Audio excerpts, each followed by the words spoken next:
right, good evening. I'd like to call the May 7th public hearing on proposed fees for 2021 to order. Dr. Peterson? Madam Chair, members of the board, we're starting off this evening with a required hearing on proposed fees for next year. The fees were discussed with the board at the study session in April, and Paul Bourgeois is going to go over those fees in a moment in a presentation, and then it'll be open for the public to make comments. So we've advertised that availability, and anyone who wanted to speak needed to let us know. So we're going to open it up with the district's Chief Financial Officer giving you an overview of the fees that are proposed for changes this coming year. Mr. Bourgeois? Thank you, Dr. Peterson. Madam Chair, members of the board, and actually members of the public. Our proposed fees for next year are remaining unchanged with the following exceptions. At the high school level, there's a proposal to have the AP Art Studio fee be increased up to $50, which is an increase from $20. Digital art, or digital drawing 1, 2, and 3 is proposed to have a $20 fee, which would be a new fee. Graphic and product design is proposed to have a $20 fee, which is a new fee. Jewelry is proposed to have a $35 fee, which is an increase from $25. Video production is proposed to have a $20 fee, which is a new fee. Home renovation and maintenance is proposed to have a $15 fee, which is a new fee. Metal sculpture is a new class and is proposed to have a $25 fee with that. Physics of home renovation is also a new class, and there's a $15 fee proposed for that. The orchestra concert dress for 9th grade and new students is proposed to be $91, which is a new fee. Of course, they get to, with all these fees, we're allowed to charge fees that the students get to take the results of their work home with them. At the middle school level, there's recommended new activity fees. All these are new activities. Anime club, $10, that's a new fee. Drama club, $10, that's a new fee. Environmental club, $10, new fee. And games club, $10, new fee. At the elementary school level, there are no recommended changes, and Tonka Dome fees are recommended to increase by $5 for each category for basically starting in November of 2020 for the following year, and then also then the field fees after that in the summer. So with that, I'd also like to note that these fees are recommended by the principals, and the various teachers are involved of these areas, or advisors of these areas are involved with suggesting the fees, and then they're brought forward for your consideration. So with that, I guess the next thing would be to be open for public comment. Thank you. Thank you, Mr. Bourgeois. Do we have anybody that wrote in for any public comment? We do not. All right. So with that being said, I'd like to now close the public hearing for the proposal fees of 2021. Moving along, let's call the May 7th school board meeting to order. Can we all rise and say the pledge to the flag? I pledge allegiance to the flag of the United States of America and to the republic for which it stands, one nation, under God, indivisible, with liberty and justice for all.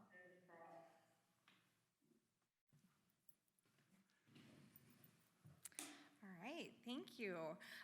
May I have a motion to adopt tonight's agenda? Thank you, Lisa. Is there a second? Chris? Chris, thank you. Any comments or adjustments, changes to tonight's agenda? All right, seeing none, we're going to move to a roll call vote. Board members, when I call your name, if in favor, please say aye. Opposed, nay. Board member Ambrosen? Aye. Board member Becker? Aye. Board member Holcomb? Aye. Board member Lesage? Aye. Board member Vitale? Aye. Board member Ritchie? Aye. Board Member Wagner? Aye. Thank you. All right, motion carries. We have an agenda this evening. Very excited always for our school report. Tonight we have our first agenda item, which is our school report from Minnetonka High School. So we're excited for this. Dr. Peterson. Madam Chair, members of the board, it's always an honor to have a report from the high school. Our principal there, Jeff Erickson, is here this evening to give a very thorough report on what's going on with the new learning environment, as well as the plans for the coming months. So I'm going to turn it over to Mr. Erickson. Madam Chair, Dr. Peterson, members of the board, it's great to be here in person tonight to talk a little bit about what's happening at the high school since we moved to e-learning. So tonight I want to start just with a quick overview of what we value at the high school, and then I'll talk a little bit about how we're making that happen in this new way of learning. We talk a lot about culture and climate and the importance of relationships as a key part of our work, making sure that we engage students in what's happening every day now in an online environment, and also making sure that we challenge. So tonight I'll give you a little bit of highlight of what's been happening at the high school virtually in the past 6 weeks and some background information.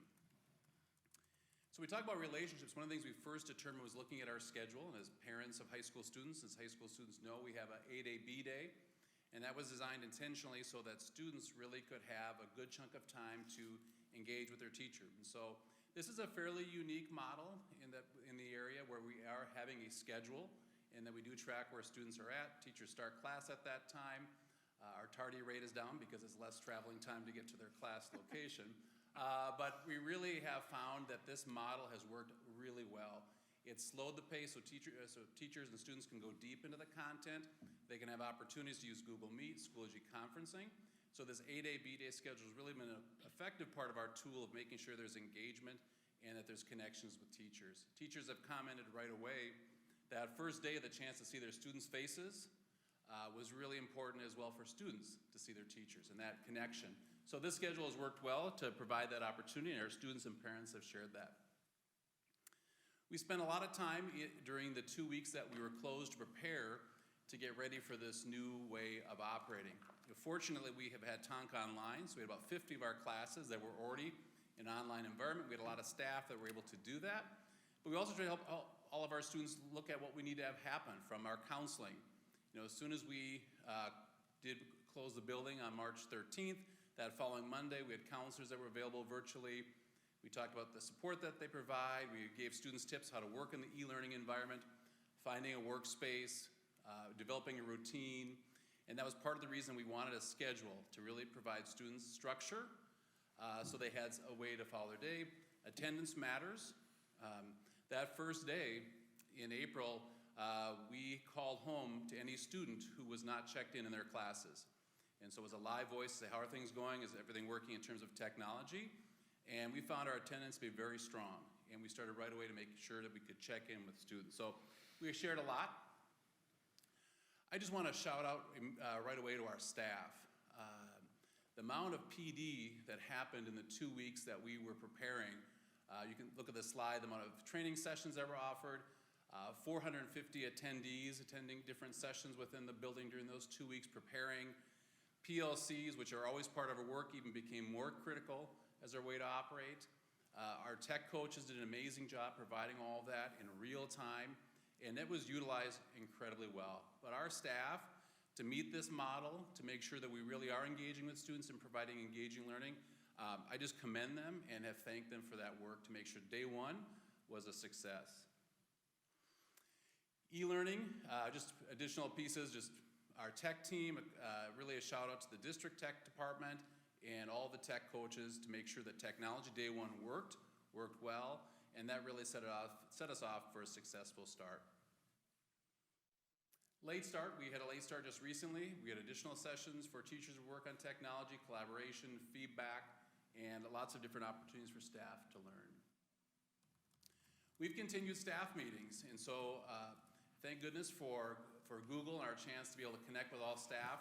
This is from our staff meeting this week, and we bring tech coaches in the mix. That photo that you can see in the middle of the screen, that was a trivia contest we had for staff members. That's my 4th grade photo, and to a shout out to teachers, and they'd identify where I was in that photo to maybe give away some prizes for staff. So we've still found ways to stay connected with staff, and I'll talk about students in a minute.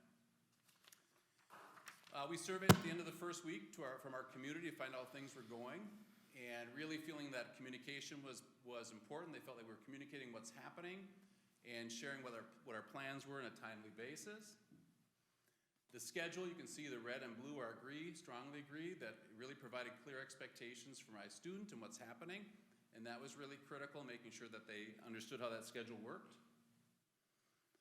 Students sharing that, again, that the A-Day, B-Day schedule provided them enough opportunity to be in the classes and to be connected with what's going on. And a really critical part for each student each day is, what do I need to accomplish? So teachers really have 3 questions. What do I need to accomplish during this class period?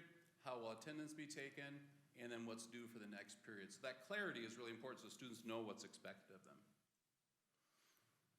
Just a couple quick highlights. Honestly, I just sent an email to staff saying, show me some screenshots of what's happening. You know, we do some virtual walkthroughs to see what's going on, but the creativity of our staff, this is from the music department, a virtual band, using GarageBand to have different sectionals and activities for students to stay connected. English, focusing on creativity because we've had to rethink some of our assessments and really look at the higher level skills of application of the content. So show and tell what they were creating in isolation, having to share what's happening, different things that they had worked on from English. Debate, you can see a lot of different screenshots of what's happening. That face-to-face interaction is critical, that they are having that throughout the week, and that's something students look forward to and teachers certainly look forward to. So debate, having a lot of different activities so students can connect and practice. Students working on Google Slides, sharing from English, different poetry units that they're working on, finding their own poems and writing about that and sharing their thoughts. Also some of our signature programs, Minnetonka Research. I'll go to the last bullet that just talks about saving the date for May 27th, that we will have a virtual research symposium, so we're working on that. That'll be something that will be pretty special because we really are committed to making sure students have a chance to showcase what they've done. So they still are working on what they can. They're looking for new platforms to share what they're doing. So May 27th will be our research symposium virtually. Biology, looking at a national park, instead of having a traditional assessment, having to pick a national park, applying what they know, creating a video, infographics. This student found out a lot about, from a different slide, Rocky Mountains, and wants to travel there and have opportunities. So really, that application level of assessments. This is from a 9th grade physical science class where they had to create a musical instrument and play the first 15 seconds of Twinkle, Twinkle, Little Star and explain how they constructed that. I don't have the audio at this time, so we'll have to post that so you can see what it sounded like, but they did an awesome job. Vantage. One of the things we talked about right away is how do we create and keep going that amazing experience in Vantage? Well, obviously, as we've all shifted to an online world, many of our project partners have as well. And so students are still doing projects. Companies have been great to step up and continue to offer that opportunity. Mentors have done an exceptional job making sure students still have that connection, obviously now virtual. And some spectacular guest instructors. Tim Meester, a former parent, former member of the advisory board for Vantage, now works for Kohler in Wisconsin, and did a virtual guest talk for students, and interestingly enough, talked about the drastic spike in bidet sales. So lots of different things that have been happening. The kids are learning about what's happening in real time. Company projects, all the things that are happening within business analytics, they are fully engaged. You can see the right-hand side, the different companies we continue to work with. So we've not slowed down, we've not stopped, we've been able to continue providing students this experience. Again, you see a little snapshot of the Google Hangout or Google Meet as they're connecting with their teachers, and that content still continues. So Vantage has been a success. World language as well, creating videos using software called Loom so the students can see themselves and share out what they're working on. Lots of interaction. Architecture. This is a new app, Home Design 3D Gold. This is a great app. They'll continue to use this when we come back into the in-person environment, but another tool that students are continuing to do their work with new tools and new technology. Or some student found a hammer and some wood, and for his tech ed class, made a beautiful wood table as part of a project for his class. I mean, that looks amazing, and that work still continues. Additional work that's happening with our students in our tech ed classes. Social studies, our guest lecturers have been with us. We had Darcy for solutions on global thermal energy and global sustainability. So you can see how we're using technology for students still to have that content in a totally different environment. Virtual field trips. This text is a little bit challenging to read from AP Euro, but they were supposed to be going to the Metropolitan Museum, and they were not able to do so, so they were doing it virtually and writing about their experiences, but still providing students that opportunity. This is just a list of all the different things that are happening within math.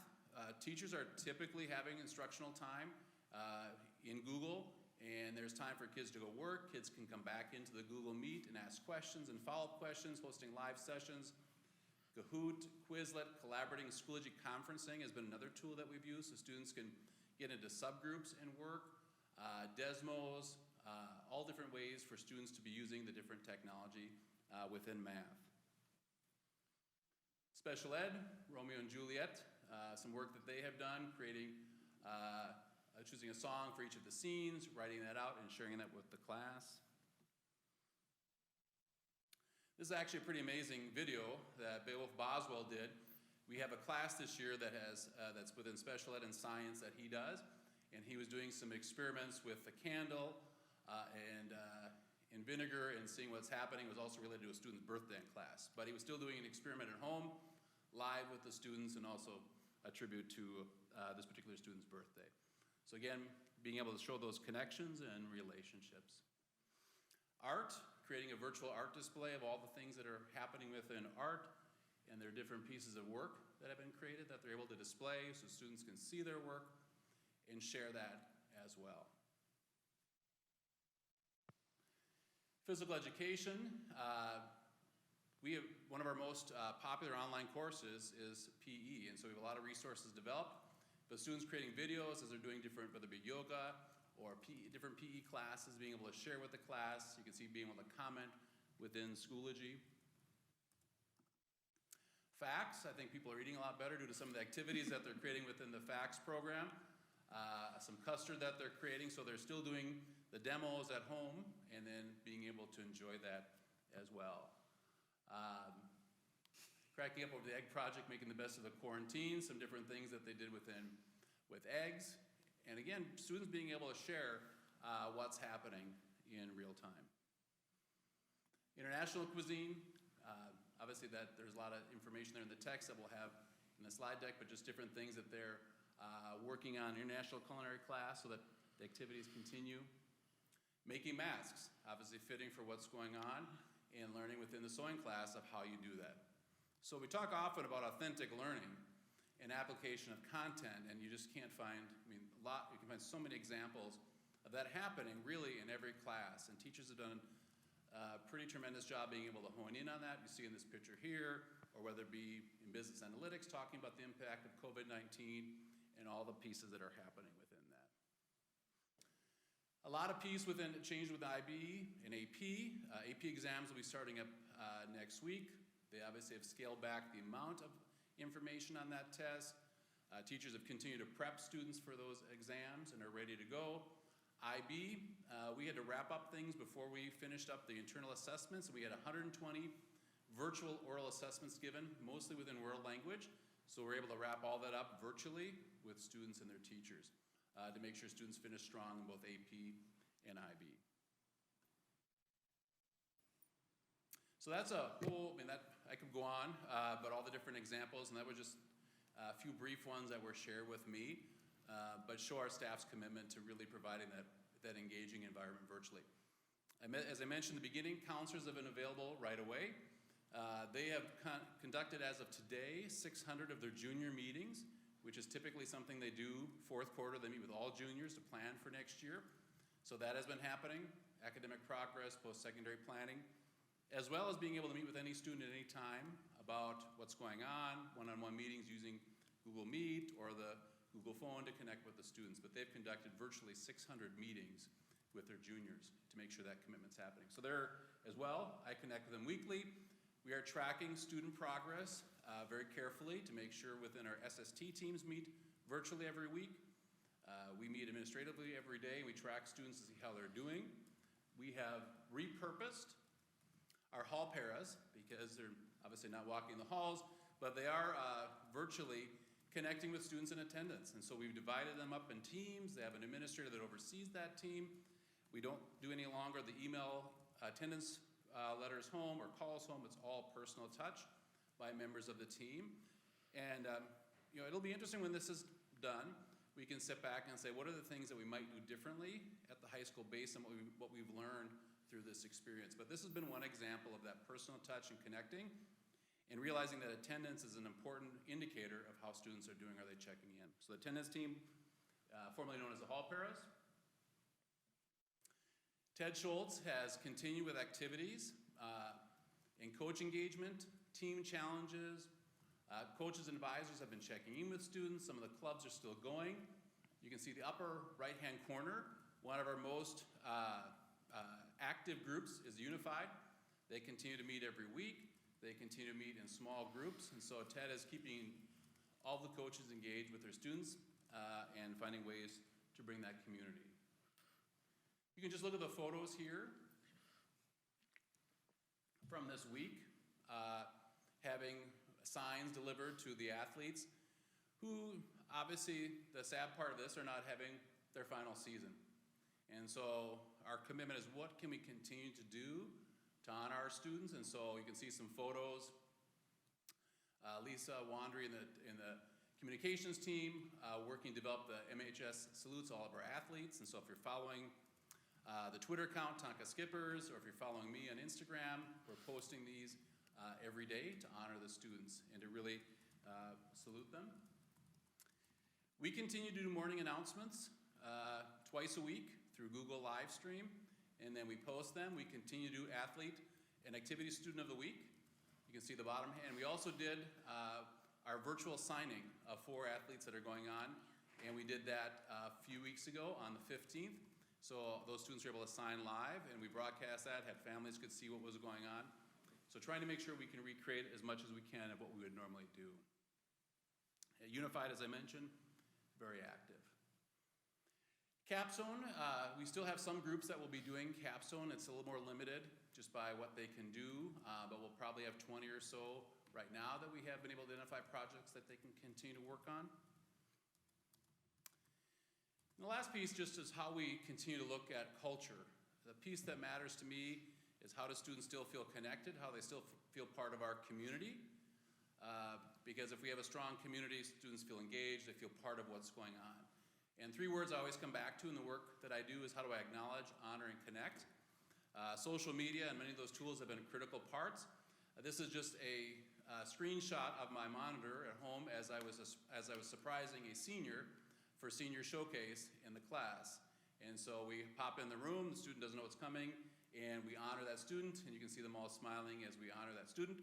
We still haven't figured out a way to get the donuts to their home yet, but that will be coming. Student government elections took place as well, and how do we run elections and campaigns virtually? And so you look at the right-hand corner, right-hand side of your screen, those are our incoming officers for next year. On the left, we had phone calls home. That's our first Instagram Live that I did. That's with our current president, Hayes Richmond, and then we interviewed each of the candidates on Instagram Live. That was our first time doing that.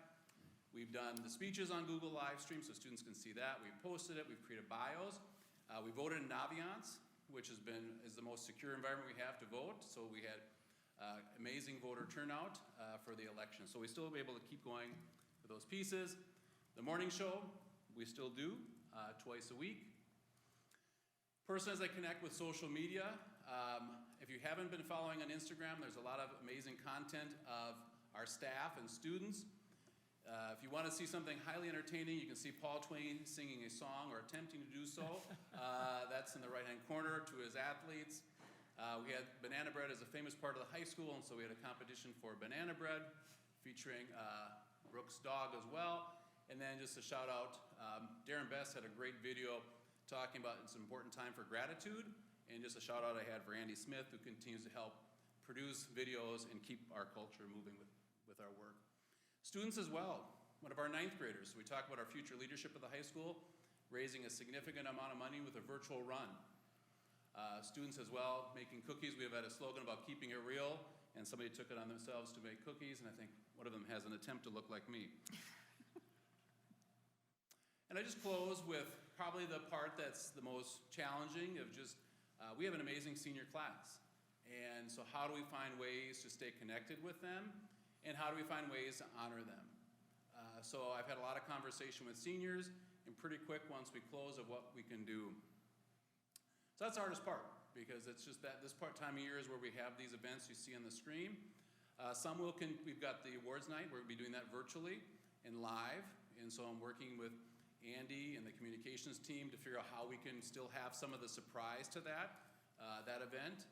Senior Day, we have tied that to graduation. I'll talk about that in a moment. Prom was not able to take place. Would have been this weekend, and that's next week, and that has been pushed to July.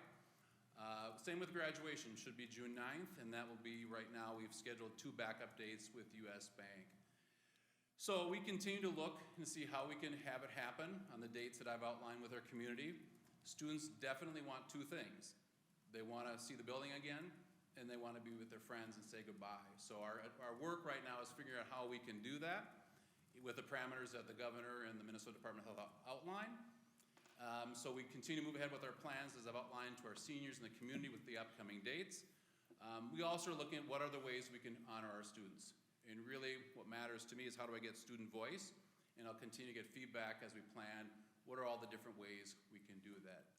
That is the most important work to me outside of the daily running of the school, is making sure we find a way for our class, who's just been personally just amazing to me to watch their leadership over the past 4 years, find the right way to honor them. So we'll continue to get feedback, and I'll continue to keep you up to date as we look at those events on the screen. I close with just a thank you to our staff, our tech coaches, our district tech team, our communications department, our community, really for helping us make this a positive experience. Our goal is for students to feel connected, to feel successful, and I'm grateful for all the people that are up there. I end with a very brief video. We turn the tables with Teacher Appreciation, which is this week, and this is a video, a short one. If you go online, it's 8 minutes. I'm not showing 8 minutes. It's 59 seconds of students saying thank you, and I just close with this piece and then open up to questions. These are our seniors. I'd like to say thank you to Ms. Venstrom, Ms. Hanstead, Mr. Becker, Dale Lauscher, Ms. Nandakumar, and last but not least, my kindergarten teacher, Yang Lauscher, or better known as Chingling Lauscher. Thank you all for all you've done. Huge shout out to Mr. Tuthill, Ms. McWhorter, and Mr. Opsel for being the best teachers and just inspiring me to be a better person and student. First and foremost, I want to thank all the teachers that I've had and got to know in this past 12 years. Your hard work and kindness has made me to the person I am today. I'd like to thank Ms. Norton and Ms. Meehan, who were my Vantage Global Food Sustainability teachers last year, because if it wasn't for them, I probably wouldn't be majoring in Sustainable Systems Management at the U of M CFANS next year. I'd like to thank all teachers for working so incredibly hard to continue making this the most amazing senior year. Hi, Finn. We wanted to say thank you for 4 amazing years and for giving us so much love and support. Thank you, Miss Bell. Thank you, Miss Bell. Thank you, Mr. Gattell, for reminding me every day that I am awesome. I want to say thank you to Mrs. Schulenberg, my case manager, Mr. Boswell, Mr. Wentz, Mr. Dowman, Mrs. Kanenzer, and Mr. Mackey for being really nice, flexible, and polite to me. Professor, this one's for you. Happy Teacher Appreciation Week to all the staff here at Minnetonka. Thanks, seniors. I couldn't agree more. Teachers, thanks for all your hard work. Thanks for building those relationships with our students every day. Thanks for keeping it real. Thanks for working hard during this uncertain time. Thanks, Doctor.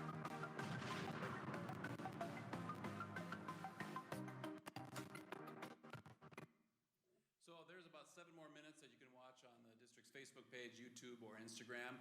And it was about 50 of our seniors that submitted a video to say thanks. So they wanted to give back, and I think that's a pretty clear indication of what the senior class represents of kindness and service and really recognition of our amazing staff. So that's the virtual high school in 20 minutes, and I'm just really proud of what people are doing. Thank you. What a great report. Does anybody have any comments or questions? I don't think so. Oh, John. Yeah, Jeff, awesome report, as always. So, question, and you mentioned gathering student feedback for some of the big 2020 events. Knowing that as those dates approach where you kind of push, the sort of backup dates are after kids leave the building, and we probably won't know from Governor Wallace whether those dates are going to hold or not. How are you thinking about managing that time frame from the time kids leave school in June 9th to the time you find out whether the dates in July or August are going to hold, and then when do you implement Plan B, and what does that look like? So can you give some insight on how you're thinking through that process?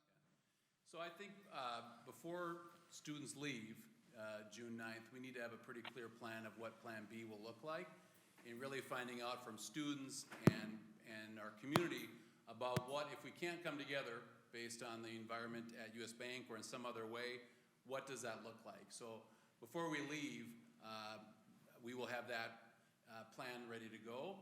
And really the next few weeks for me to be meeting with student groups to figure out, what matters to them. What I've heard up until this point is they want to come together and they want to do the most they can to have something similar to what we've done. But we want to have a clear plan before students leave. If we can't do it, what will it look like to make sure we honor them in the right way. Further, we know that June 9th, it's not happening. And so part of my work right now is what will happen that night? What can we do virtually or in some way that does note that that would have been the evening for graduation. So that'll be happening in the next few weeks before people go. Thank you. Mike? Yeah, I just want to give a kudos for how things have been run in a very uncertain time. As a father of a senior, I watched Benton come down, and I think he appreciates just being able to hop downstairs. Sometimes during his classes with his hood on, so I appreciate the wax and the dress code policy. But seriously, I think it's as seniors too. Usually there would be kind of a slide, natural slide as they progress towards graduation. But I actually think that these kids, as I've seen and looked over his shoulder and watched the videos, I actually think that everyone's been probably more engaged than frankly they would have been there in school at the time. I think it's been a nice also call out, and you had those posters. So the teachers that came, a couple of teachers came to our house and gave Benjamin that sign, for activities and stuff for the spring. And so I think those going above and beyond, and I thought your call out too of what the pairs were doing and reaching out to students and making that outreach, that those personal calls. Your team has definitely stepped up, and I think the tough situation with students in high school, particularly the seniors. All the staff is doing the best they can in a very challenging time. So appreciate the tone at the top, for you, Jeff, to commandeer the ship and have a lot of success towards this. So I appreciate your leadership. Thank you. Thank you, Mike. Does anybody else have any comments or questions? Nope, I just would like to wrap up. What a great report. It is so wonderful to hear how in the environment of e-learning, we continue to have that Minnetonka climate, culture, and relationship, to see how the staff continue to have their creativity, their connection, and engage with the students at such a high level. So wonderful feedback, the survey that you had. My one question is, with the comments that reflected that they weren't engaged or didn't have a connection, are you able to follow up with any of those students directly? Yes. You are? Yeah. Okay. So that's good. Just to find out what's lacking for them specifically. That's good to hear that you can connect. Yeah, and the personal calls have been really the outreach from counselors, from our SST team, to make sure that we know within all of our students who might be having difficulty, who might not be checking in, and making sure we're following up in a timely way. I may have received one of those personal phone calls, and I'll say that it was really good to have that connection to find out where that gap was. So, Absolutely. Yeah. So lastly, thank you for the wonderful report, but also want to say thank you to all the high school leadership, the teachers, the tech coaches, the T&L department, our technology department, and our communications team. So thank you. Wonderful report. Yeah, we're very fortunate to have just a spectacular group of leaders, so thank you. Yeah, thank you for All right. being here. Thank you. Good night. Good night. All right, moving on to community comments.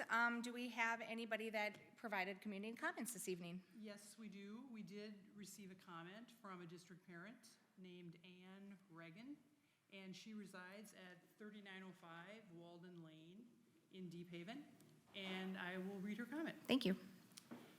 She begins by saying, "My name is Ann Regan. My husband Patrick and I are the parents of an MME 7th grader and a Deep Haven 2nd grader, both of whom are in immersion. I submit this comment, actually a question, in connection with the review of coronavirus measures agenda item at the May 7th school board meeting, hoping that this topic covers my question related to the district's e-learning program. Based on public health projections regarding an anticipated second or even third wave of COVID illnesses, it appears likely that Minnesota schools will be closed again next academic year for some time. Will the district be requisitioning iPads for the lower elementary grades, K through 3, so that these grades can participate in the one-to-one iPad program in the 2020-21 school year? Our MME 7th grader is having a vastly different experience by being able to have all class synchronous communication and instruction occur, and I have heard that this is the case with upper elementary students as well. With the limitations placed on how the lower grade meetings can take place, they are optional with no direct instruction. My daughter's engagement is low, and she, and I assume others her age, would benefit from having daily meetings with instruction. While one-to-one meetings do occur with the teacher, they do not occur on a daily basis. I also assume this would be easier for the teachers. Respectfully submitted, Ann Reagan." Thank you. And thank you, Ms. Reagan, for submitting your community comment. We will be able to address that as we come to the agenda item later this evening. Is that our only community comment this evening? That is the only one, All right. yes. Okay, so moving on to our next agenda item, the adoption of proposed fees for 2020-2021. Dr. Peterson. Madam Chair, members of the board, you had the hearing on proposed fees earlier, and now is the agenda item to determine whether you support adopting these proposed fees. Mr. Bourgeois will be briefly going over them again for you, and then we'll have an opportunity to vote. I would mention that fees in Minnesota are generally much lower than you'll find in other states because of Minnesota's constitution. We're not allowed to charge students for very much. The main things are items that they might take home or were optional items that they wanted to have more expensive material or something like that in their class. So otherwise, students in Minnesota are supposed to receive a free education. So I'm going to turn the item over to Mr. Bourgeois to give you a very brief presentation and then turn it back to you, Madam Chair. Okay. Mr. Bourgeois. All right, thank you, Dr. Peterson. Since there are very few fee increases being recommended, I'll just quickly read through them again. And again, these are developed by the teachers and advisors for the various classes or clubs. They're brought forward to the principals, and the principals bring them forward with the recommendation. So at the high school level, we have 9 fees that are recommending to increase. AP Art Studio, $50 is an increase from $20. Digital Drawing 1, 2, and 3, a $20 fee will be a new fee if approved. Graphic and Product Design, a $20 fee will be a new fee if approved. Jewelry, the fee is proposed to increase to $35, up from $25. Video production, a $20 fee will be a new fee if approved. Home renovation and maintenance, a $15 fee will be a new fee if approved. Metal sculpture is a new class, and a $25 fee is being recommended for that. Physics of home renovation is also a new class, and there's a $15 fee recommended for that. Orchestra concert dress for 9th grade and new students is a new fee, and it's being recommended to be set at $91. Obviously, they then own their own concert dress. At the middle school level, there is 4 recommended new activity fees for 4 clubs. A $10 fee for the Anime Club, which is a new fee. Drama Club, a $10 fee, which is a new fee. Environmental Club, a $10 fee, which is a new fee. And the Games Club, which is a $10 fee, also a new fee. At the elementary school level, there are no recommended changes to existing fees. And then Tonka Dome fees are being recommended to increase by $5 for each category. And those take effect in November when the dome goes up. So for November 2020 through October of 2021. Thank you.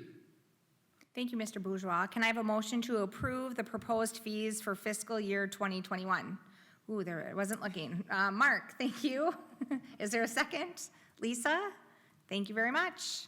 Anybody have any comments or questions for Mr. Bourgeois?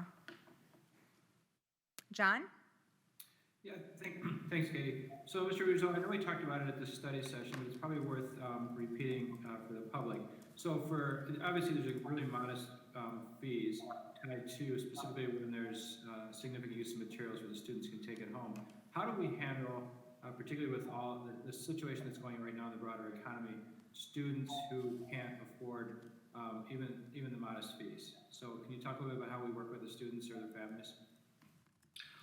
Well, there's a process available to waive the fees under those circumstances, and if necessary, we also have some angel funds that we can look at. Okay, great, thank you. Thank you. Chris? Hey, Paul. Looking at, we have course fees and activity fees. I know at the middle school, for sure at the high school level, if you participate in an activity, there's an overall activity fee that you pay. If you're just taking video production, would you have to pay the activity fee as well, or are the course fees different? Do you know? The course fees are different from activity fees. Yeah, the activities are all for extracurricular type of fees. Thank you. Thank you. Does anybody else have any other comments or questions? All right, seeing none, let's move to a roll call vote. Board members, when I call your name, if in favor, please say aye. Opposed, nay. Board Member Ambrosen? Board Member Ambrosen? Aye. Board Member Becker? Aye. Board Member Holcomb? Aye. Board Member Lesage?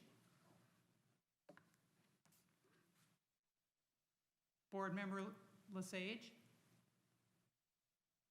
Board Member Ritchie? Aye. Board Member Wagner? Aye. Board Member Vitale? Aye. Board Member Lesage? Aye. Thank you. All right, motion carries. Thank you, Mr. Bourgeois. All right, moving on to our next agenda item is the preview of Celebration of Excellence. Dr. Peterson? Madam Chair, members of the board, as you know, each year, one of the highlights of the year is our Celebration of Excellence, where we recognize staff members and some community members for their either years of service or some things they've done for the district or for students in the district. And we didn't want to lose that this year. So Jackie Getty has worked very hard to put together a program that will include videos that we've done with staff and other ways to make it feel like a celebration of excellence that we would have put on May 14th live. So I'm going to turn this over to Dr. Getty to kind of go over the preview of the program. Thank you, Dr. Peterson. Madam Chair, members of the board, as Dr. Peterson said, this is an event that we look forward to so much in being able to honor those teachers and staff and our community volunteers who really contribute so much throughout the year to our district students. And so we put our heads together to try to figure out how we could really make this a fabulous, creative, fun, engaging experience, knowing that it would have to be virtual. And our wonderful videographer, Andy Smith, has been working very hard in helping to gather interviews, look at the file video that he had already of some of the teachers. Dr. Peterson's been leading Google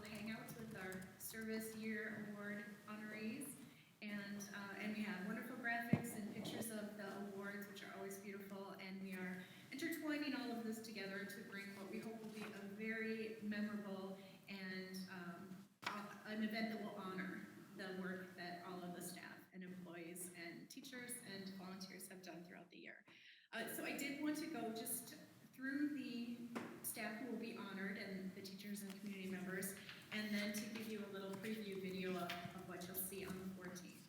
And also, since we're producing this like a program, we'll have the link to share of how to connect with the program early next week, and we'll share that with parents, we'll share it with the community, we'll have it out on social media on the homepage of the website, but we have to produce the full program first because it's actually going to be a premiere. It will run at 7 p.m. on the 14th, Thursday, the 14th of May. So these are the staff and teachers and community members who will be honored during the program, and I'll just run through them quickly. I know you have this list as well, but for folks at home listening, I'd love to share this with you. The Minnetonka Awards for Child-Centered Excellence in Teaching will go to Jessie Mayan, who's a 6th grade teacher at Minnetonka Middle School West, to Jacob Fouts, a language arts teacher at Minnetonka Middle School East, to Leah Dasovich, a language arts teacher at Minnetonka High School, to Mitch Burfield, who is a Momentum technology education teacher at Minnetonka High School, to Callie Bartels, who's a 4th grade teacher at Clear Springs, Leanne Smith, a special education teacher at Deep Haven, Kara Hamilton, a 2nd grade Spanish immersion teacher at Groveland, Brooke Eigel, who's a 4th grade teacher at Excelsior, Jen Watson, an RSK teacher at Minnewaska, Katie Guo, who is a 2nd grade Chinese immersion teacher at Scenic Heights, and Chrisana Hoff, who is a speech teacher at Minnetonka Community Education. Our employees who will be honored for their child-centered excellence are Jenny Madurka, who is an administrator with Minnetonka Community Education, Derek Nelson, who works in nutrition services at the high school, Julia Siefer, who works for community education as a clerical staff member, Heidi Huseth, who's a licensed professional student management coordinator at the high school, Lisa Keithley from Groveland, who's a paraprofessional, and Cindy Olson, who's a paraprofessional at Scenic Heights. For collaboration, we're honoring the Vantage Leadership Team, Director Roger Andre, Program Coordinator Missy Bem, and Office Assistant Lena Atolsky. In community education, we have awards for preschool and ECFE going to Karen Winterhoff and Amy Kreisch, the Youth Award to John Woodburn, the Adult Award to the Event Scooter and Motorcycle Safety Team, there's a full team there, and the Organization Business Partner Award to Wayne Peterson for the Domino's Pizza. Our Spinnaker Awards go to David Kelly, who's been volunteering at Clear Springs Elementary for years, to the entire Minnetonka Middle School West Service Club for the great work they're doing, to Bhavana Nanda Kumar from the Minnetonka Foundation for all of her volunteer work, for Katie McCartney, who is a volunteer at Excelsior Elementary, and to the entire Hope House Student Club from Minnetonka High School. Brian Fries will be honored as our Vantage Gold Partner, and Kari Cox has been honored with the Charlie Parnell Memorial Award for Excellence in Special Education, Christina Darbit for the Brad Ward Award for Excellence in Elementary Education, and Jeff Renland for the Joyce Gustafson Memorial Award. We'll also announce the service awards honoring 20, 25, 30, and 40 years of service to the district, and we will name the 2 teachers that the district will be nominating for the 2021 Minnesota Teacher of the Year program. So with that, I'd like to now show you just a quick video preview of this year's special Celebration of Excellence.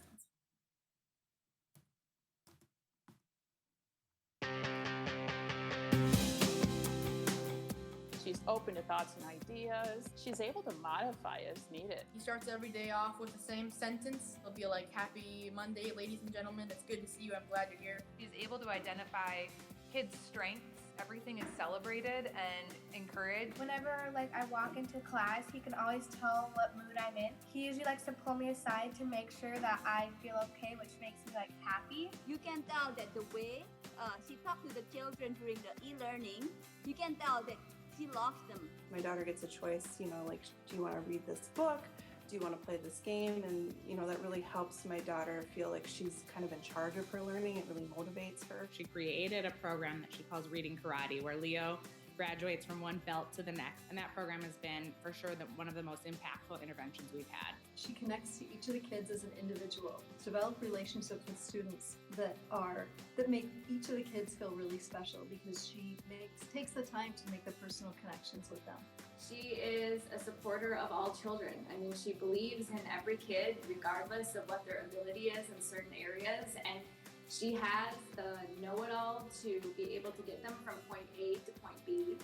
even during online school, he's online early and he stays late, and he's always there to help out. Anyone who has him is lucky and has an amazing teacher to help them along the way. She truly has a passion for kids, for teaching, and I think she's just one of the most wonderful people I've met.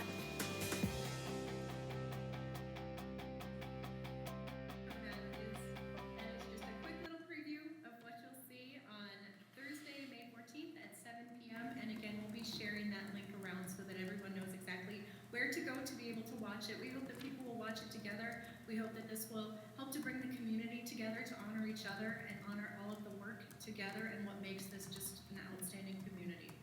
Thank you. Thank you, Jackie. Does anybody have any questions or comments? No? All right, seeing none, thank you. I look forward to tuning in May 14th at 7 p.m. for the premiere. Looking forward to honoring and celebrating the winners. Thank you. Moving on to the review of the coronavirus measures, excuse me. Dr. Peterson. Madam Chair, members of the board, it's my pleasure to present an update on some of the measures that we've undertaken and that we've been directed to undertake by the governor. First of all, I would reference you back to the plan that we did ourselves in Minnetonka before there was any discussion at the state level for what it might look like if any schools closed down. And of course, at that time, we anticipated that it could be a district by district decision, so we were fully prepared to make that decision if need be. However, we discovered on Sunday morning, I believe it was the 13th of March, that the governor had decided to close all schools in Minnesota, and all of us had to quickly prepare to close the schools, and they gave schools in general 2 days to get ready to go into a planning mode. We decided that if it was so serious that we should close on Wednesday, that we would close our schools on Monday. And so we and many others around us closed on that Monday. So we've really been closed for the better part of, I think, 7 weeks now. So it's been a while since teachers and students have been together and have been able to see each other physically. But our plan was very comprehensive. It covered all of what the e-learning plan should cover. I smile at times. We had a provision in there that we would be providing masks if necessary, and we had people tell us that was a crazy idea. There weren't even masks available, and they didn't work. Well, it's turned out that we were prophetic, that in fact now everybody's expected to wear a mask out in public and when they're mixing. So we'll probably have masks as part of our plan when we return to the buildings physically. So I want to spend the rest of my time really reflecting on the governor's directive to us. First of all, even though we had a plan in place and our teachers were generally ready to start teaching students outside of the physical spaces, we were not allowed to go ahead. So we had to delay the 2 weeks along with everyone else. And then, of course, we ran up against our spring break. So it was actually 3 weeks after the governor's order that we were able to begin teaching remotely. The plan we had was to deliver instruction through Schoology using our iPads, use Chromebooks, use Seesaw, and other programs that we had available and that teachers have been using in the regular classroom. So our students, for the most part, had a great advantage by having already had a lot of instruction in school using iPads and accessing Schoology and so forth. Plus, we have had a good deal of experience with online learning. So we have several teachers who have taught online already and pretty well had a handle on that. And they were very helpful to their colleagues as we got ready to go. I would mention at this point, in response to the parent who sent a message in being concerned about not having iPads and so forth for younger children, we have all of the equipment that parents want to request for younger children and other children. So if a parent wants an iPad, all they have to do is let us know.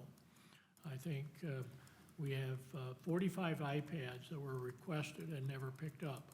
So parents changed their mind about whether they wanted to pick them up. But we, not getting into it all, our future plan for that, right now, parents can access the technology that we have available. They can come and get it, or we'll drop it off to them. So there really shouldn't be any gap in the delivery of instruction in that sense. Some of that may have to do with the plans and all that each teacher had, and we'll certainly look into those aspects of it. Going forward, I'll talk just a little bit in a moment about what the plan will have to look like in the future, but certainly iPads will be a major part of our plan in the future. So I'll come back to the concern that was expressed by this parent.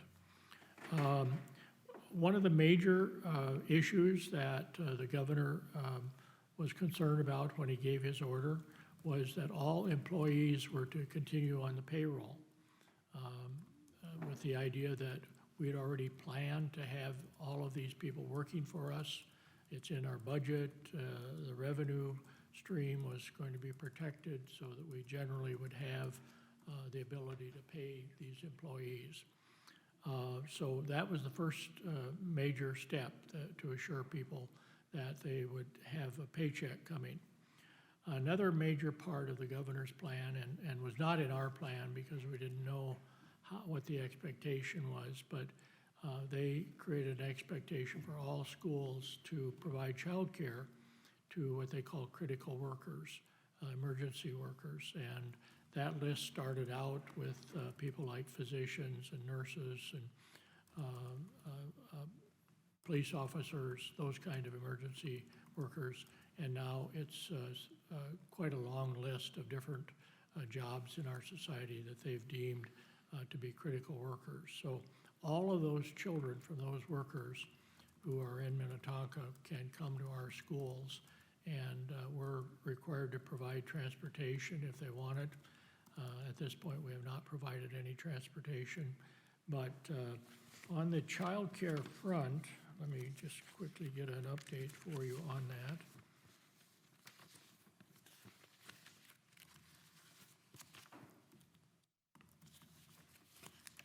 Several things to cover for you. So right now, our count today was 66 students. So K through 5 students, 60 of them, 10 in the morning before school, 60 in the afternoon after school, and then for students ages 3, 4, and 5, we have 6. So today we had 66. We're not providing further support to any of the employees who also work in those schools, although their children would qualify for that kind of child care. The third major provision that we did not anticipate, and it's not a normal function for the school, is to provide meals for students when they're not in school. And so that's another major program that we've undertaken. And we've done a lot of work with our food service program to make sure that children are fed if their parents want them to be fed, and it's technically open to anyone. We go to great lengths to make sure that students are not identified by need, but for example, right now we're serving about 675 lunches a day, and most of that is put together in packages of 5 days so that we don't have a lot of additional contact from people delivering food and the families receiving it and so forth, protecting both parties both ways. And then in addition to that, we have about 45 lunches a day for the child care students. So we're doing quite a bit of that, and we also have a continental breakfast of cereal, milk, fruit, and juice, and there are 13 of the students who take advantage of that each day. So the average with the daycare and all is about 720 students who are getting meals this way. And technically, we can serve the students who live in our district and maybe go to another school. I don't know any of those in this group. We haven't tried to identify them separately because we're not required to do that. Then, after about 3 weeks of the plan being implemented of keeping everybody on the payroll, the governor's office decided that they would no longer support the payment to hourly employees, people who are in programs supported by fees. So you have a lot of the, if not all of the community ed families, food service and so forth. And I'm not sure that they realized that all of those people were going to be part of this mix initially and are providing a lot of services as well as being paid. We do have some employees who are not doing a lot of work for their pay. We just don't have things that they can do. But as Mr. Erickson pointed out, we've got hall paras who are doing things that are picking up the slack. And a lot of our regular paras are going above and beyond and doing their work. So I know the teachers appreciate them, and office staff and so forth. So we've got a lot of people who just, even though they aren't required to come into work, they're helping us in many ways. There is legislation making its way through the Minnesota legislature where in the House version, they would pay us for the hourly employees as well as the other staff. The Senate version has not had that in it, and the governor, of course, has not supported that so far. But we'll have to see whether that eventually comes through for us. We're continuing to keep those people on payroll as the board has chosen to do, and so they're assured of a paycheck at least to the end of the school year, and we'll see what the legislation brings. We also found out a couple weeks ago that the governor was going to extend the closure. He had originally planned on having it through May 4th, and then he extended it to the end of the school year. So all schools in the state are to go to their last day of school with the not being in the buildings, having buildings closed. And of course, not only are the schools closed to students, the schools are closed. If there's any emergency or any need to access materials, people have to get that permission from me to do that. So buildings are closed. We also are, as we've indicated, developing a lot of year-end plans. So students who have celebrations and so forth have a chance to do those. A variety of activities are being planned virtually.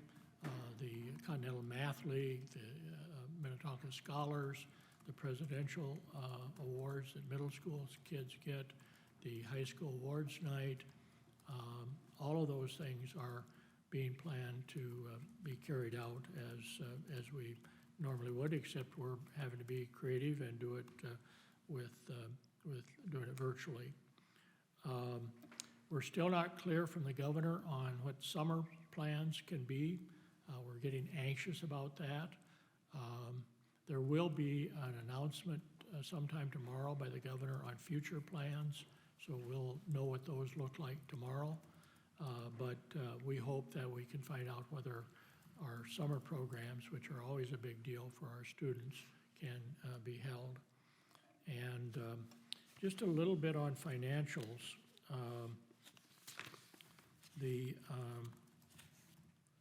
Right now, the executive order on mandated payroll preservation has cost about $1.4 million. And the order mandating the preservation of payments and meals for students and so forth, nutrition staff and so on. Childcare is about $411,000. So those are costs that we're absorbing right now and are part of the budget. We also know that the clock is running on childcare, on meals that we're providing. We'd like to make sure that people who are providing those, that our payments to them get reimbursed somehow. We're not sure that will happen at this point. Let's see, also, on the refunds. Refunds are a big deal. So far, we've refunded, in March alone, community education refunded $86,825. In April, community ed refunded $237,149. And so those are, and then we'll have some May fees that had already been paid. People are expecting the service. And even though we're continuing our classes, many parents have withdrawn or have decided it's not worth the money to have it delivered virtually. Last year, we were providing refunds of about $26,000. So you can see the difference between what we usually have done on refunds and what we're now doing. So that's becoming a big deal as well. Finally, there's federal legislation, and Mr. Bourgeois is estimating that Minnetonka could get $127,000 out of that. They're using the formula for Title I, and of course Minnetonka does not get very much Title I funding. So I'm not sure why they chose that, except that it's a formula that's already in place, and but it's based upon poverty levels in different school districts. So Minnetonka will probably not get much of a payment there, but $126,000 is $126,000 if that all comes through the way we've calculated it. So getting back to my discussion about next year, of course, nobody knows yet what the fall will look like throughout the country, not just in Minnesota, but throughout the country. And so we're getting predictions of second and third waves of the virus, but we're also seeing many parts of society responding to the shutdown of the economy and how that's going to take its toll on a lot of families, and not only medically but financially. And so there's going to be a balancing of all of these different factors in our society. That's how our government works, and so it's hard to predict whether we'll be in session in the fall. My own speculation is that we probably will open in the fall, but we're still a long ways off, and my guess is no better than anybody else's. But we will be ready with probably with two different types of plans. One is if we continue to have e-learning, and one if we are back in our schools. Because even if we come back to school, we may be required, or we may decide to set up special measures to keep students and staff safe from infecting each other. So it will be a different situation either way we do it, and it's still too early to get out the details on either of those plans, because we're still taking input from our teachers and parents about how the plan is working right now, and how much of that we want to change if we have to go forward, how much of it we'll continue to do the way we've been doing it. And then, of course, if we are going to be in session, we'll be in control of some of those decisions. But as we've already discovered, the governor and his orders have precedence over anything that we would do locally. And I know sometimes people wonder why we can't just defy the governor and do what they think we should be doing locally. but it would be a pretty serious matter to defy the governor on a legal order in an emergency. So we're not about to take that on and get in trouble with the authorities at the state level. So we are bound to follow their directives, whether we agree with them or don't agree with them. We want to support the governor and make sure that we're all doing what's right for our families economically, but also medically. So I think I've covered all of the things that I need to. I'd be happy to answer questions from the board members. Thank you. Does anybody have any questions, comments? Christine? Yes, thank you, Dr. Peterson, for that update. It does help with a lot of things. I think to the parents' question, and I also have a similar one, I'm just wondering if we do have or are planning for e-learning in the fall. I understand that we have equipment or iPads or screens for K through 3 if parents request them, but will there be a mandate for K through 3 to get them issued so that teachers can build a curriculum, understanding that the students do have the iPads at home? I think that's a decision we should explore further with the board. As you know, the board has decided not to have iPads below 4th grade at this point, except for classroom sets and so forth. So we certainly want to process that with the board before we would move forward on another decision. And then you have the whole issue of training the teachers. They know some of how to use iPads in their instruction, but a lot of pre-K through 3rd grade teachers are not ready to start delivering instruction completely that way. That's partly why we've been using Seesaw for a lot of the younger children, and that's worked very well for many of them. But that's a question we'll probably want to start processing probably at the June meeting. Okay, thank you. Thank you. Does anybody else have any comments or questions? No, great report, Dr. Peterson. I have 2 questions for you. One is what, probably maybe not decided yet, but is there going to be the opportunity for families to access the buildings at the end of the year? Should students still have, personal property there? Is there something that will be communicated by building? Yeah, we had thought we could do that last Friday and this past Monday, but the state came out with a new directive and said those days the building should be kept closed, and so we had to abort those plans very quickly. But there will be steps taken for not for families and students to go into buildings, but for them to come to buildings to pick up their materials. And we'll put them in tubs and put them on the step with an assigned time for them to pick them up and so forth. So I know principals are ready with plans to go to communicate to their families as soon as we give them the green light. So again, we've got to work with the limitations the state places on us. Absolutely, and I know our staff aren't even in our buildings yet, so right.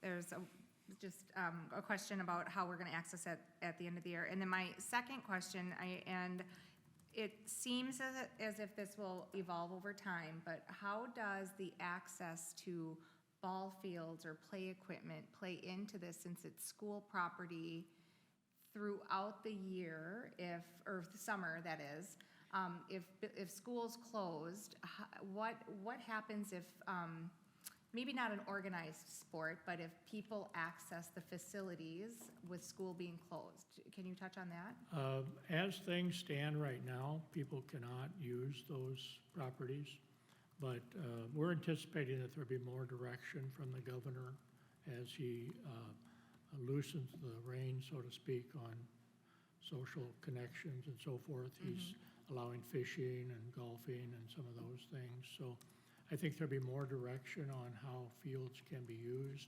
and we'll start to make those moves as soon as they open those doors. Okay. I would guess that they will be as open as other fields can be in the community. Okay, just a question. Thank you. Thank you. Before moving on, anybody else have any questions?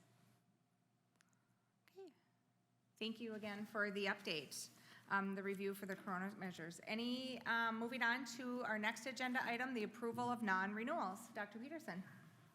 Madam Chair, members of the board, these are always sad times when we have to non-renew a teacher who's been hired to work with our students.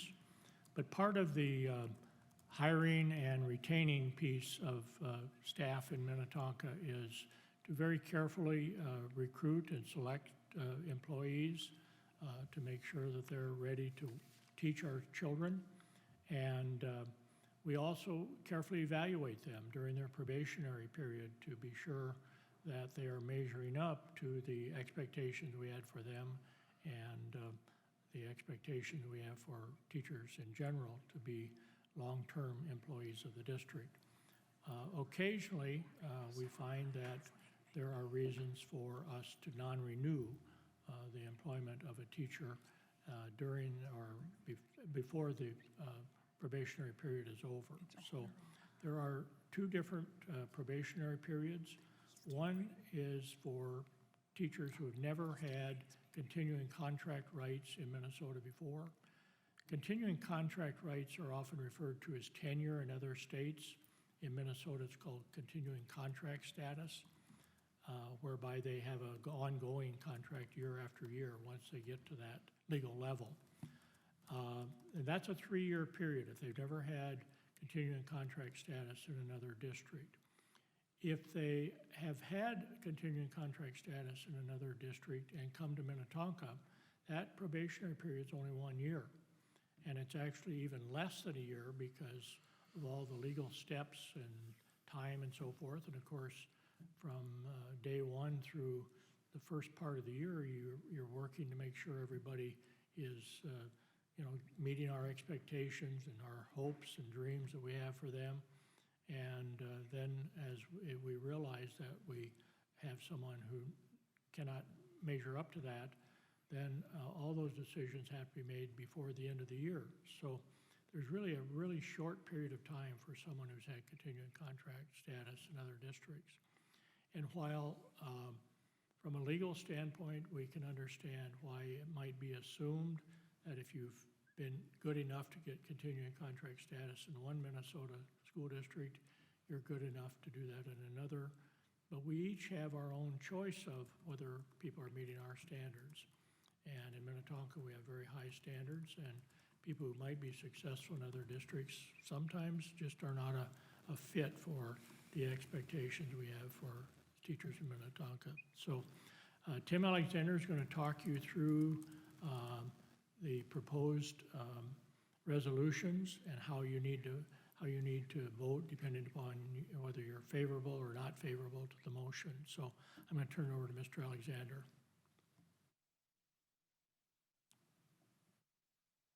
Tim, you're not on. Tim, you're muted right now. I think that's There you fair. go. There you go. Okay. I think Dr. Peterson gave a real good overview of how the process works from a legal perspective. I think it's important to point out two things. One is that we have a legal obligation to notify these teachers prior to July 1 of our decision in regards to non-renewal.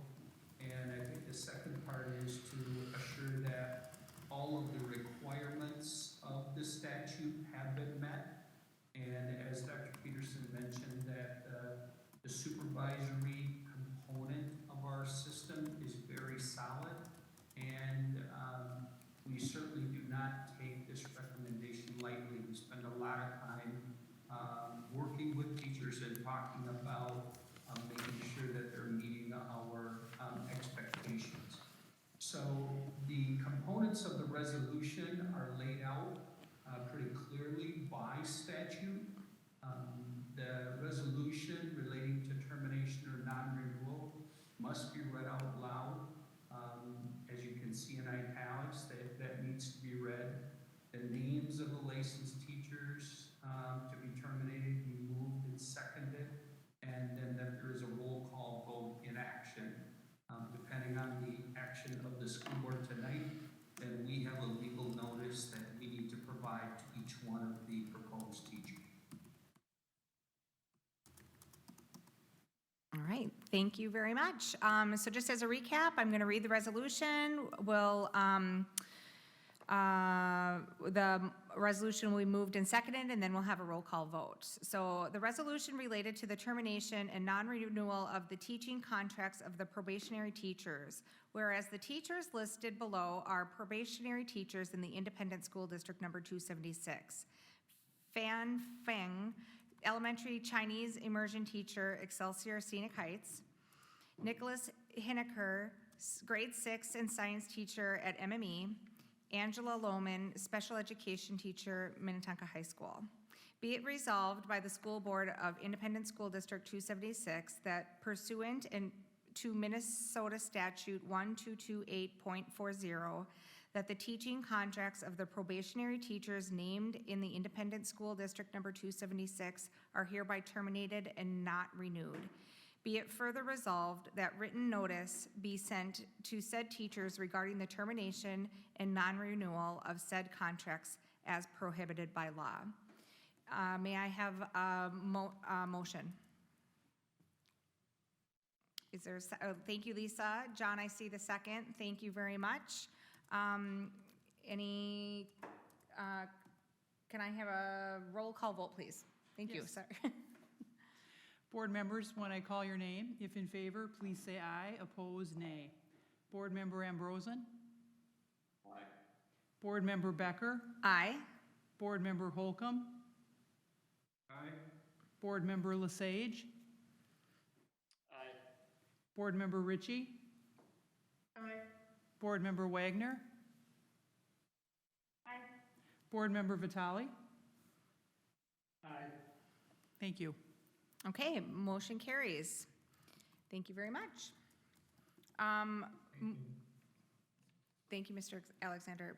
Moving on to our next agenda item, the review of financing package for technology data storage. Dr. Peterson?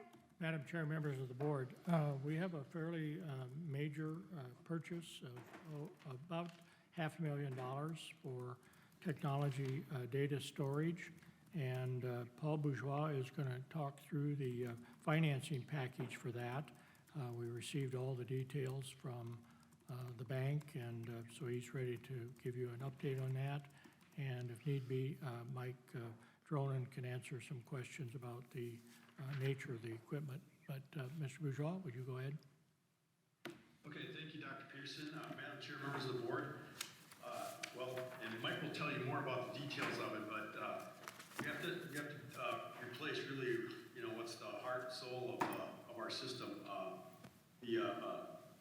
A storage area network, which is a huge storage device for all the bits and bytes that make up everything from financial data to the videos that you see. So,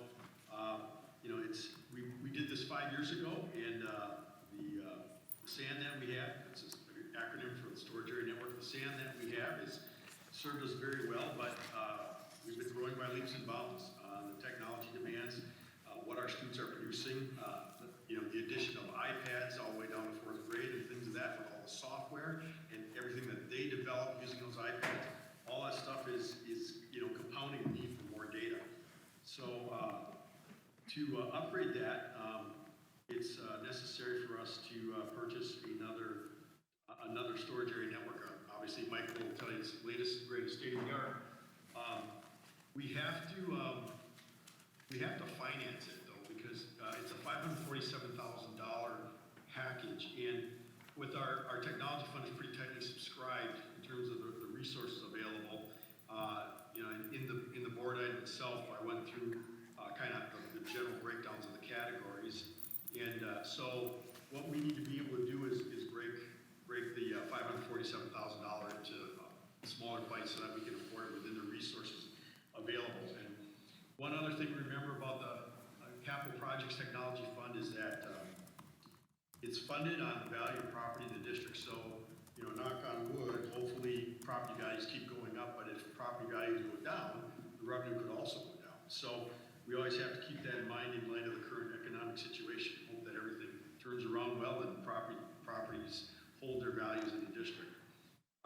We actually just got terms this afternoon from Alaris Financial, from Dean Friesen over there, and I was estimating 2 to 3% on the 5-year, and actually interest rates have edged up a little bit, but we're looking at a proposed 3% fixed term loan. So this is basically like buying a car, where you basically have a lien note on your car. You go and you put down payment down, and basically you finance it, and you have title, and the bank basically has a lien on it until you actually pay off. Basically the same thing would happen here is we will have title, so it's not a lease purchase, we'll actually have title, but Alaris Financial will have a lien on our SAN until we finish the payments. So they're proposing interest semi-annually, equal installments each year, principal of $109,400. And so I put that in quickly in a simple schedule, and basically what that would mean is we'd have about $126,000 payment in fiscal year 21, a $122,000 payment in fiscal year 22, $119,000 payment in fiscal year 23, $115,000 payment in fiscal year 24, and approximately $112,000 payment in fiscal year 25. At that point in time, the lien would go away, and we would be able to if we have sufficient capacity, we could obviously continue to use it further, or at that point in time, though, it wouldn't surprise me if this one, even though it's got 3 times capacity, is going to be filled up too with all the great stuff that our students do.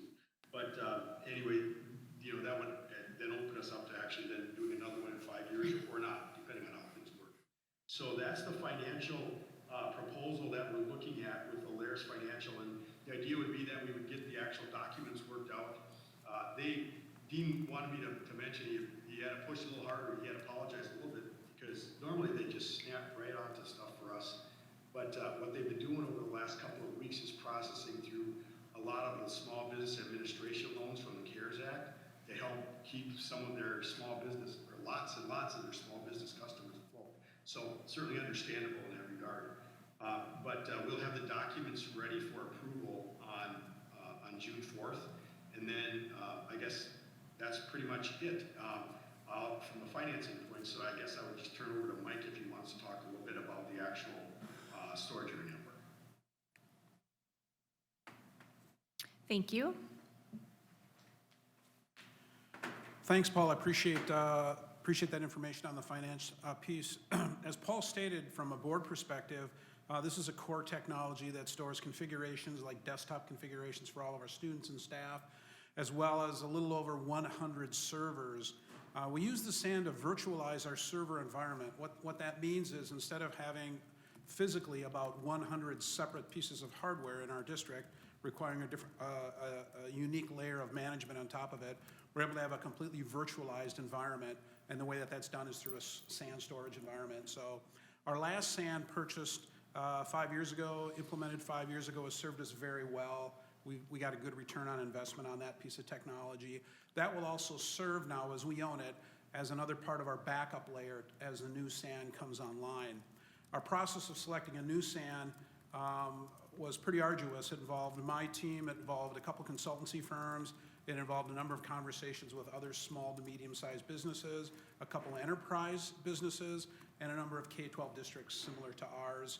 We looked at 6 very strong candidates, narrowed it down to essentially 2 candidates, and then it took us about a month and a half to do some deep digging into those technologies to determine what would provide both the best total cost of ownership for us as a district, as well as the best return on investment, looking at our current needs and looking at what we reasonably believe we're going to need in the future. So one of the unique parts of this solution that appealed to us was the ability to negotiate a service level agreement and a warranty through 5 years and a little bit beyond 5 years, and that was really a significant price difference between the solution we're recommending to the board and the nearest competitor that was there. The other piece which is very significant about this piece of technology from pure storage is the storage environment is completely flash-based. There's really no essentially moving parts in there, which means it's got a built-in layer of redundancy. and as importantly, it's got a really quick input-output and very quick processing speeds, which might not seem necessary if you're running just a single computer, but when you've got so much service layered on top of it, it makes sense to do it that way. And then the last thing I'll say is one of the unique things about our district is being in a K-12 space. The price savings is reasonable in the K-12 government sector, but we also have the ability to have a good layer of backup capability in our SAN environment as well. We realize there's only so many days during the year that students have the opportunity to learn and teachers have the opportunity to teach. And we see any downtime during those windows as a very significant event for us. So some folks will think of that as not critical. You know, they'll go, well, you're not a finance institution, so if you can't do financial transactions for 2 hours, is that really a big deal or not? Well, for us, the ability to be a little bit limping along in terms of our opportunity to teach, that is a big deal for us. And so we see this as very significant technology that needs to run as smoothly as you might find it in other organizations. So this is a recommendation we'll be bringing for approval a month from now, but happy to entertain any comments or questions that the board might have. All right, thank you. Does anybody have any comments or questions? Mike? Yeah, Mike, good, definitely good overview. Just wondering, so when would you, if those students gets approved, when would you make this transition, you know, to the new system, and how long, how much downtime would we have if we would have any in that transition? Thanks, Mike. That's a great question. We're ready to start we could start the project probably in a week from now if we had if we were approving it tonight. The equipment's ready to ship. Our environment's built for it. So we're at a really good position to do it now. We're not anticipating any downtime. We're expecting a zero downtime implementation. Part of that is because we have 2 data centers, so we can run entirely off of one data center with our current equipment, get our second data center built out with the new SAN, and then transition the other part of the equipment into it as well. So we're not anticipating any downtime at all. And that's based on the technology and a very good engineering plan that we have.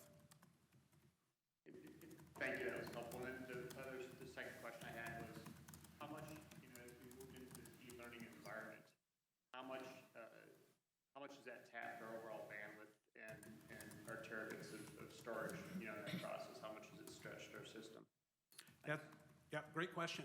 So what's interesting, people might not know this per se, but our bandwidth utilization is pretty close to what it is when students are actually in school. And you might ask yourself, well, gee, Mr. Dronan, why would bandwidth utilization, you know, be the same if kids are at home and using home networks and things of that nature? And the fundamental reason for that is the iPads that our students use, when they go to connect to the internet, before those iPads even connect to the internet, they come back into our district and go through our web content filter. And so those iPads are filtered.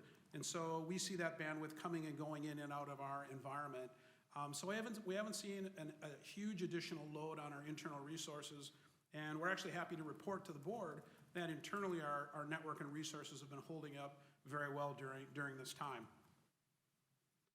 That's great news. Thank you, Mike. Thank you, Chris. Hey, Mike, thank you for a good report, and Mike, thanks for stealing one of my questions. That's great. Just looking at the report, you talk about the increased use of the cloud. Obviously, we use Google, you said Amazon and Microsoft. So is there some sort of requirement for us to have a certain amount of storage in-house, or at some point can this all be virtual, all be through a broker or something like that, or is it just not cost effective to do that? Yeah, great question. Yeah, folks will talk about that a lot. They'll say, what's the place of cloud computing entirely? Can't you just move your entire environment into the cloud? The answer to that is no, you can't move your entire environment into the cloud. But important to note as well, as we've been growing the last 5 years, we've actually used a lot more of Google's cloud environment to store our information. We're also using quite a bit of Office 365, that environment, to store information, Amazon Web Services, and a few others. So we actually do quite a bit of leveraging of the cloud right now for those technologies. Reason for that, cost-effective, efficient, and good application delivery from those services. So We'll continue to use cloud services. Some environments that do have a SAN environment will occasionally move their data up to the cloud for backup, which is an option for us down the road, and one of the reasons we wanted to work with this particular piece of technology as well. But to run the day-to-day operations, absolutely need some type of a storage area network in our environment to do it. And this is very similar to the sizing and capabilities, very similar to what other districts of our size will have installed in their environment. Just a comment, thank you to you and your team. Obviously, we had an extra week off of school before we started full-time e-learning, and we heard lots of stories about other districts that didn't have bandwidth, didn't have applications, and a lot of downtime, a lot of problems implementing the technology. And I think for the most part, our transition was seamless, especially from a technology standpoint. So thank you and your team for over the years getting us ready for that, and as well as in the short time that we had to get prepared. So that is great. So thank you. Thank you, Chris. Thank you. Does anybody else have any comments or questions? John? Yeah, thanks. Paul, so just one question on the finance. So in the report, just want to make sure I'm reading this right. Based on the size of the expense, is the reason we need to finance it. It seems like, as you laid it out, the notion we've got to replace it every 5 to 7 years is almost like, it's almost like on your long-term maintenance schedule, if you will, for technology. It's based on the size of the purchase that keeps us from pegging it to one particular year, which is the reason we got to finance it over a couple of years and then pay for it with the loan. Is that right? Am I saying that right? Yeah, that's correct. Just like when we buy, 8 grades of iPads all at one time, we don't have the chunk of money to come in there. And if we come in with another 4 grades of iPads at $850 each, so another $3,500, we might have to do another financing thing if we can squeeze it in. So there's those big purchases that have to happen all at one time for a specific reason.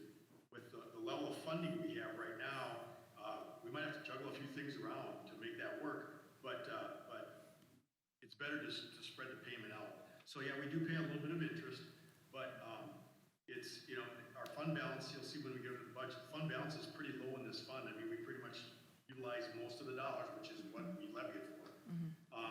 So there's not like a chunk of money sitting there going, hey, we know we've got this thing coming up. We've been growing over the years. We've been adding more applications, adding more iPads, adding more support, more staff support, appropriately with great results. And but it makes a big chunk, a big payment like this, or a big purchase like this, necessary to spread it out and finance it. Okay, thank you. Thank you. Does anybody else have any comments or questions? All right. Seeing none. Thank you for that great update. We look forward to bringing it back to the next school board meeting in June for vote. All right. Can I have a motion, please, to approve the consent agenda? Lisa, thank you. Chris, I see a hand for a second. Thank you. Let's go to a roll call vote. Board members, if in favor, please say aye. Opposed, nay. Board member Ambrosen? Aye. Board member Becker? Aye. Board member Holcomb? Aye. Board member Lesage? Aye. Board member Ritchie? Aye.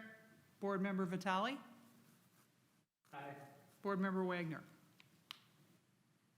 Aye. Thank you. All right, thank you. Motion carries.